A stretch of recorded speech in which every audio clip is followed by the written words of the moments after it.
I build communities online, and I talk to people, lots of people online. So this is new. My name is Jay, and I'm a TCK. A TCK also means third culture kids. And a third culture kid is someone who has lived somewhere else for a longer period of time than their parents' passport countries. So I'm going to use myself as an example. I'm from the Philippines. I was born there. But when I was 3, I moved to Guangzhou. And then at 7 to Beijing for my dad's job. And then at 18, I moved to Hong Kong. And then at 20 to London. And I moved there for university. And that's where I currently live today. Both of my parents are Filipino, but because of my upbringing of constantly moving around so much, I don't consider the Philippines my home. Dr. Ruth Hill-Useem coined the term third culture kids. There have been several TEDx talks and TED Talks that have been relevant to third culture kids, and there have been lots of third culture kid books explaining what a third culture kid is. So today, I'm not going to be talking to you about the definition of a third culture kid. Instead, I'm going to talk to you about the problems that third culture kids face. Now, third culture kids deal with so many of the same problems that we have our own hashtags for them. The biggest third culture kid problem is that almost no one knows what we are. And this is because the term hasn't been normalized. So because the term's not normalized and because almost no one knows what we are unless they have done some research on third culture kids or maybe they've met one before, it makes it difficult for us to connect to people. And this is because of the complicated introductions that we have upon meeting new people. To help you understand, just imagine that the UK was a place that no one knew really existed. And then imagine trying to explain to someone who was asking you where you're from by saying you're from London. This person has no idea where London is or that it even exists. That's what I feel like when someone asks me where I'm from or where home is. There are 2 scenarios that happen when someone asks me this question, where are you from? In the first scenario, someone asks me this question and I answer, I'm a third culture kid. But see, this person doesn't know what a third culture kid is. To them, I sound like I'm saying, I'm from ka-ka-ka-ka. They think I'm speaking gibberish and they just don't get it.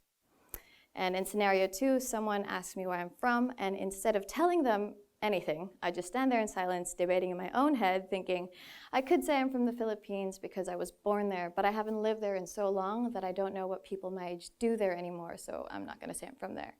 I can't say I'm from Guangzhou or Hong Kong because, well, I haven't lived in those places for long enough to call them home. And I guess I could say Beijing because I've lived there for 12 years of my upbringing and I have a lot of wonderful memories from that place. But if I wanted to go back there today, I need this special piece of paper called a tourist visa. And this tourist visa only lets me stay there for 3 months at a time max if I'm lucky. And even if I did call that place my home, my parents just recently relocated back to the Philippines from the Beijing. So technically, I wouldn't have a home to go home to in that home. And I could say London, since I've been living there for the past 4 years. But I have a Tier 1 visa, not a Tier 2, where they let you stay here for 3 years and then extend it to 5. For a Tier 1, you need to do something super awesome every year to not get deported the next year. So I can't say either of those places. And because of that, I end up telling this person asking me where I'm from, one of these places where I don't believe I'm from, and that creates a disconnection.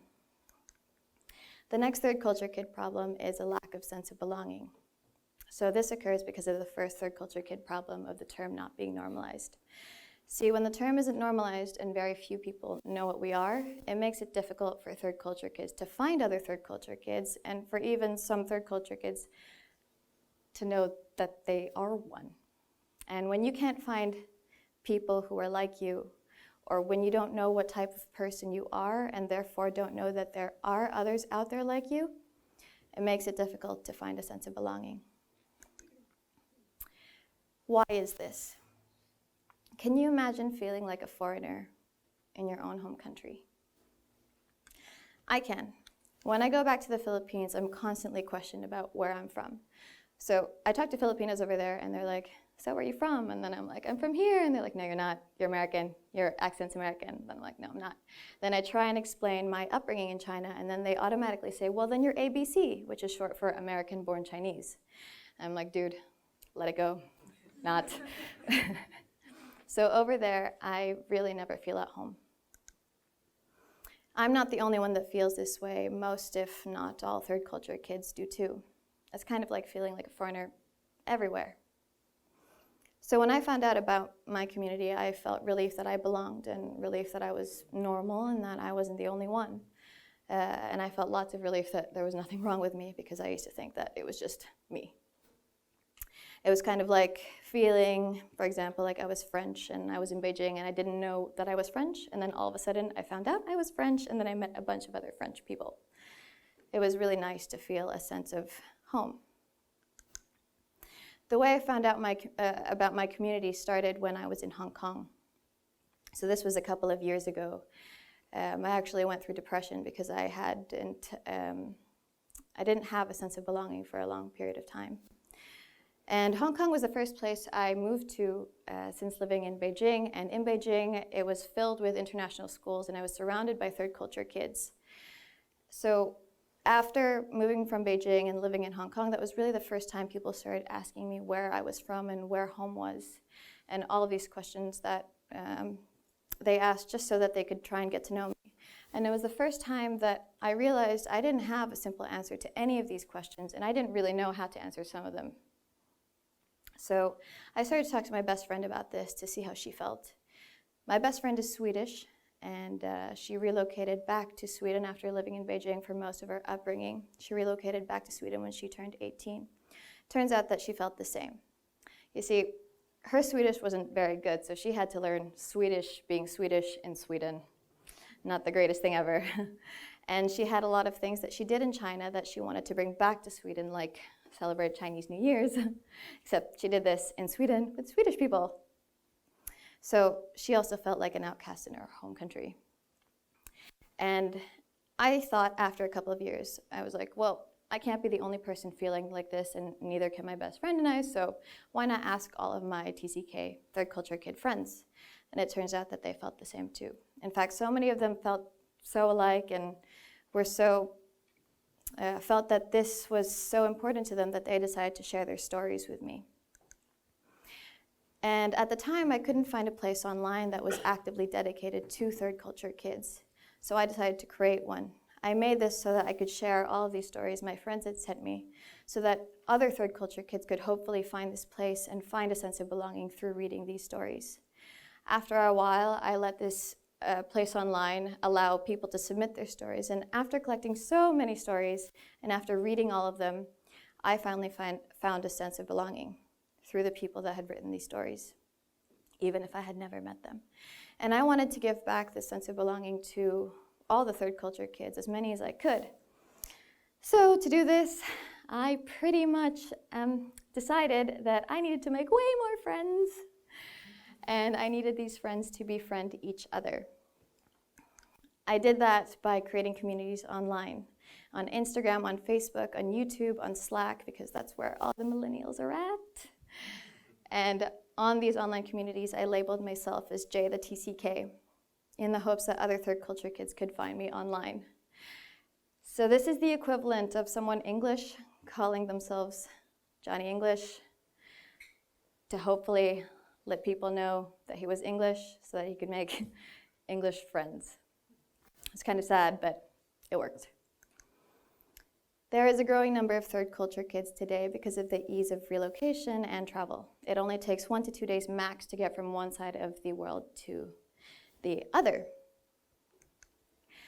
In 2016, there were 8,000 international schools, and in these international schools were over 4 million international students that were taught in English as their first language, and most of these students were third culture kids. So just imagine the number of third culture kids there are if you think about the ones that go to international schools that don't use English as their first language, or the ones that are homeschooled, or the ones that have grown up to be adult third culture kids. There are so many of us. And in 2026, these numbers are estimated to double. Today, people travel for work, people travel for pleasure, people travel for majority of other things. And long distance relationships are way more than possible. In fact, my best friend and I have been doing long distance for over 6 years now. People marry people from other nations, and people find homes in countries not of their own. Globalization is not just affecting how we live, but who we are. Because the number of third culture kids is growing exponentially, we can't ignore the term anymore, and I think it's time that we normalize it. Because by doing this, it's going to help third culture kids find a sense of belonging. So how do I know that by normalizing the term, it's going to help them find a sense of belonging? Well, they tell me on my online channels, and they actively do things that help normalize the term so that hopefully other third culture kids can find this sense of belonging through this community. For example, this is my YouTube channel, and on there, third culture kids have asked to put up their own videos and tell their stories in the hopes that other third culture kids can find these stories and find the sense of home in this community. On my Slack channel, I have done my very best to normalize the term third culture kid. And because of that, we were able to jump on this call, and believe it or not, this is a group of strangers talking to each other, and this call lasted for 2 hours because we could find that sense of home within each other. They send me thank you messages for creating the community and for allowing them to find a piece of home online. So you might be wondering what you can do as non-third culture kids. You can be aware and be accepting of the term because it's going to help normalize it. A third culture kid doesn't like to answer the question, where are you from, because of the complicated answer that we end up giving you. And this often causes a disconnection. So by being aware and accepting of the term, it will help normalize it. And once the term is normalized, this will allow third culture kids to feel accepted in conversations and have an easier time integrating into countries of their own and not of their own, and it will stop them from feeling like an outsider. And if you happen to meet a third culture kid that doesn't know that they are one, then obviously, please let them know. What I want all of you to take from this today is to be aware that third culture kids exist, to be mindful of their upbringings and complicated backgrounds, to make sure that no matter what you do, you don't judge them for who they are. Thank you.